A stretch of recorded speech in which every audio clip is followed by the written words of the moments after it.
Olá e bem-vindos a mais uma análise. Hoje é 23 de janeiro de 2026 e o Bitcoin, olha, amanheceu ali na casa dos 89 mil dólares. Um valor bem expressivo já. Com certeza. E o clima está diferente de anos atrás, né? Parece que o mercado finalmente vestiu um terno e gravata. A gente vê o dinheiro institucional entrando com força, um cenário regulatório que, aos poucos, começa a fazer mais sentido. Sim, é uma fase de amadurecimento, clara. E é por isso que a nossa missão hoje é bem específica. A gente mergulhou fundo num compilado de projeções institucionais para tentar entender para onde o Bitcoin pode ir nos próximos 4 anos. De agora até o final de 2029? Exato. O material é bem denso, tem de tudo. Bancos, casas de análise, estrategistas de mercado. Várias visões diferentes. E o cabo de guerra é nítido. De um lado tem um otimismo que, assim, beira a euforia. Algumas casas de análise chegam a falar em 1 milhão de dólares. É um número que chama muito atenção. E do outro, tem a turma dos pés no chão, estrategistas veteranos, que alertam. Se a economia global entrar numa espiral de deflação, a gente pode ver uma correção histórica. Ok, vamos desvendar isso. Vamos lá. Para começar, vamos olhar para os números, o que o consenso do mercado está desenhando. A projeção mediana para este ano, 2026, já aponta para 150 mil dólares. Pois é, um salto considerável dos 89 mil de hoje. É um baita salto. Exato. E essa projeção ela reflete uma aposta na continuidade, né? A expectativa é que o capital institucional que entrou com os ETFs lá em 2024, 2025, continue fluindo. Ah, então o mercado está dizendo que a festa não acabou. Basicamente isso, tipo, a festa que começou com a aprovação dos fundos não acabou, ela só está começando a pegar ritmo. Faz todo sentido. E a curva continua subindo. Para 2027, a mediana vai para 212.500 dólares. Em 2028, bate nos 300 mil. E aí vem 2029. Aí vem 2029. A projeção, que realmente chama atenção, 500 mil dólares na mediana. $500 mil. Sim, é um número que impressiona. E ele não se baseia só nessa entrada de capital, mas numa expectativa de que até lá a função do Bitcoin como uma espécie de ouro digital já esteja muito mais consolidada na cabeça dos grandes investidores. Agora, aqui é onde a coisa fica realmente interessante. Essas medianas contam uma história de crescimento constante, mas quando a gente olha para os extremos... A história é outra. Completamente. Para este ano, 2026, a Bloomberg, por exemplo, tem uma projeção pessimista de apenas 10 mil dólares. 10 mil? Enquanto a Bitmining, no outro extremo, fala em 225 mil. A diferença é brutal. E fica ainda mais selvagem, né? Fica.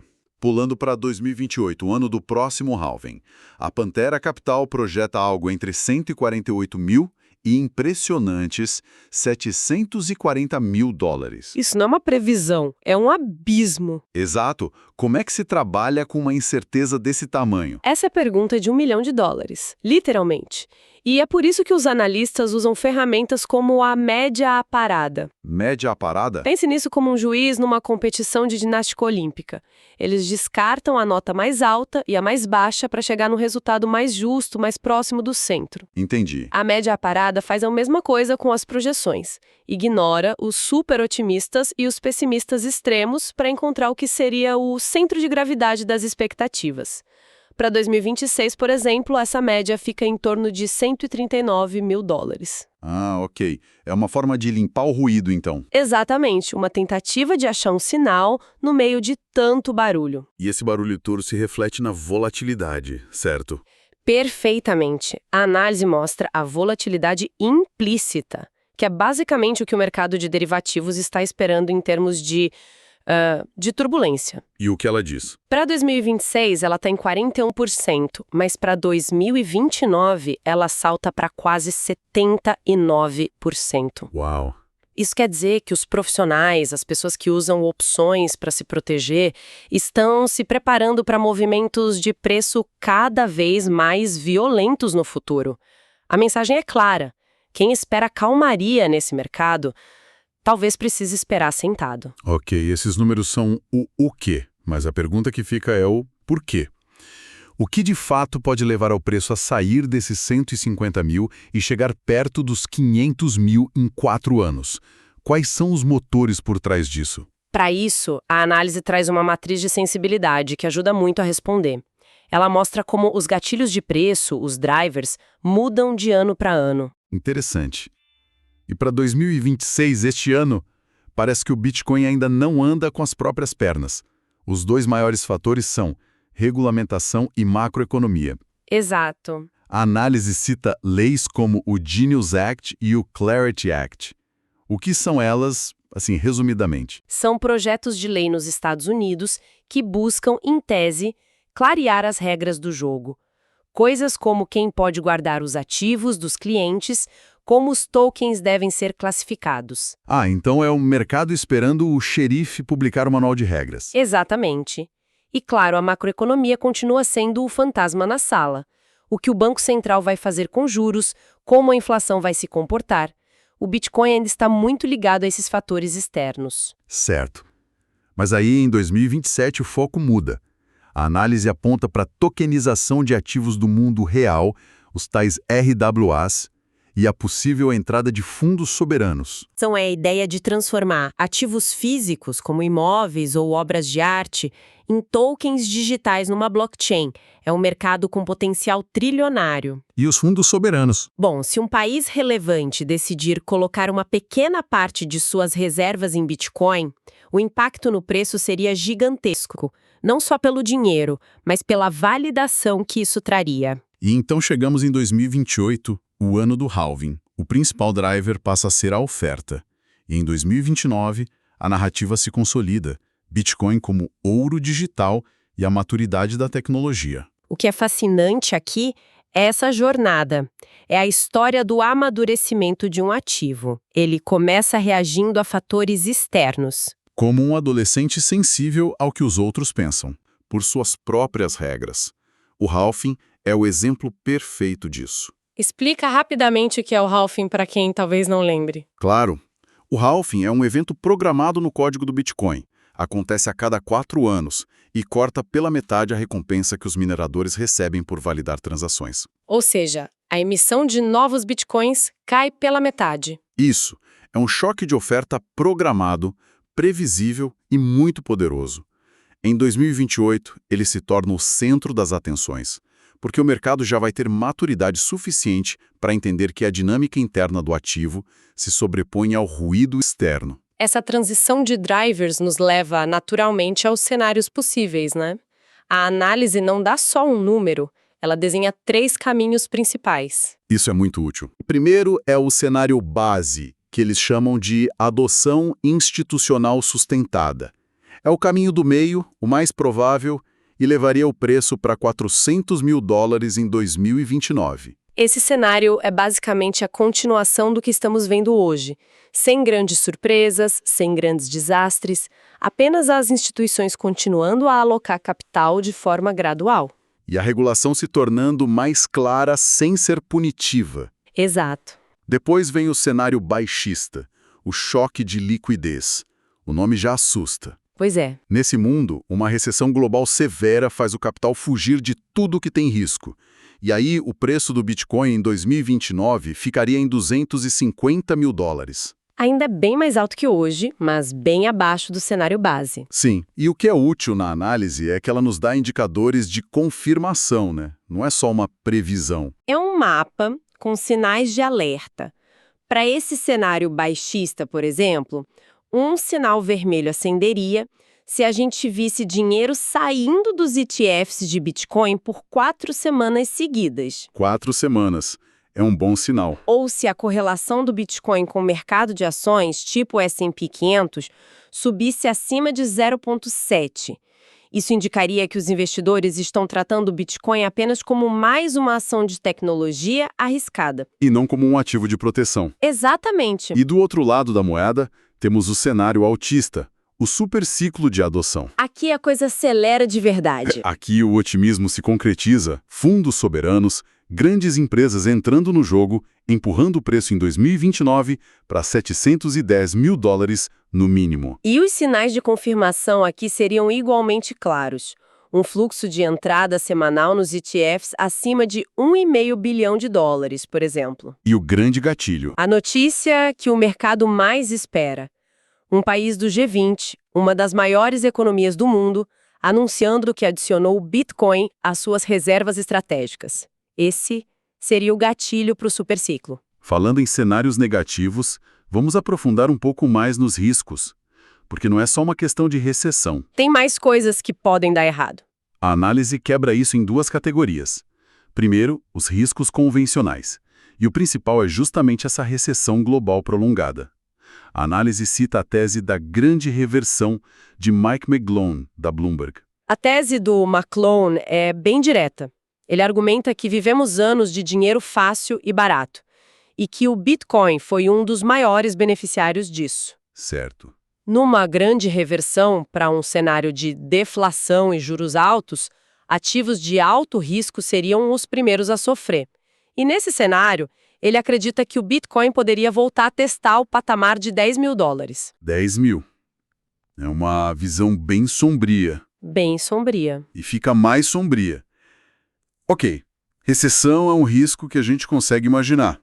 Mas a análise vai além e fala em cisnes negros. Aqueles eventos que ninguém espera e que viram o tabuleiro de uma hora para outra. Exato. O primeiro que eles citam parece saído de um filme de ficção científica. Computação quântica. Esse é o risco existencial. A segurança do Bitcoin e de quase toda a criptografia moderna se baseia em problemas matemáticos que são impossíveis de resolver para os computadores de hoje. E um computador quântico resolveria. Um computador quântico funcional e poderoso poderia, teoricamente, quebrar essa criptografia. Se isso acontecesse, a confiança na rede seria Pulverizada. O relator estima uma queda superior a 95%. Jogando o preço para qual faixa? para a faixa de $5 a $10.000. É o cenário apocalíptico. O segundo cisne negro é mais pé no chão, mas igualmente assustador. O colapso de uma grande corretora. A gente já viu isso no passado com a FTX. Mas a análise fala de algo na escala de uma Coinbase ou Binance. Mesmo com mais regulação, a falência de um gigante desses não seria devastadora. Com certeza. Isso levanta uma questão importante sobre a centralização do risco. O protocolo do Bitcoin é lindamente descentralizado. Essa é a sua grande promessa. Mas o ecossistema que construímos ao redor... Esse tem pontos de falha centralizados. Exatamente. A liquidez, o acesso, a custódia para a esmagadora maioria das pessoas e instituições, tudo passa por essas grandes corretoras. Então, o colapso de um desses guardiões centrais ainda representa uma ameaça sistêmica. É o grande paradoxo de um ativo que nasceu para eliminar intermediários. Exato. Depois de olhar todos esses cenários, do apocalíptico ao eufórico, a gente fica com uma pergunta prática. Como alguém que acompanha esse mercado pode separar o sinal do ruído no dia a dia? O que realmente importa monitorar? Isso. A análise sintetiza isso em alguns pontos-chave. O primeiro é o que podemos chamar de piso do preço, o custo de produção dos mineradores. E qual seria esse piso hoje? A estimativa atual o coloca entre $40 e $50.000. Se o preço do Bitcoin se aproximar perigosamente desse valor, é um grande sinal de alerta. Por quê? Significa que a mineração, a atividade que mantém a rede segura, pode se tornar inviável para muitos, gerando uma espiral de venda e o que o mercado chama de capitulação dos mineradores. É um piso técnico e psicológico muito importante. Entendi. E o segundo ponto é mais sobre o sentimento do mercado, né? O tal do consenso perigoso. Exatamente. O relatório alerta para uma crença que parece quase universal hoje, a de que o dinheiro vai continuar jorrando para os ETFs para sempre, não importa o que aconteça na economia. E por que isso é perigoso? É perigoso porque cria complacência. A análise mostra que a demanda inicial, vinda de tesourarias digitais de empresas cripto, parece já ter atingido um pico. O crescimento futuro depende de capital institucional novo, e esse capital é muito mais sensível a juros, a riscos. Achar que o fluxo amarrua de mão única é a receita para uma surpresa desagradável. E por último, um teste de fogo para a principal narrativa do Bitcoin. Sim, o grande teste. Bitcoin versus ouro. A tese de ouro digital é a espinha dorsal de quase todas as projeções otimistas de longo prazo. E como se testa isso? Para que essa narrativa se prove verdadeira, a proporção entre o preço do Bitcoin e o preço do ouro precisa continuar subindo. E mais importante, no momento de crise global de verdade, para onde o capital vai fugir? Se ele correr para o ouro físico em detrimento do Bitcoin, a tese do Porto Seguro Digital será seriamente questionada.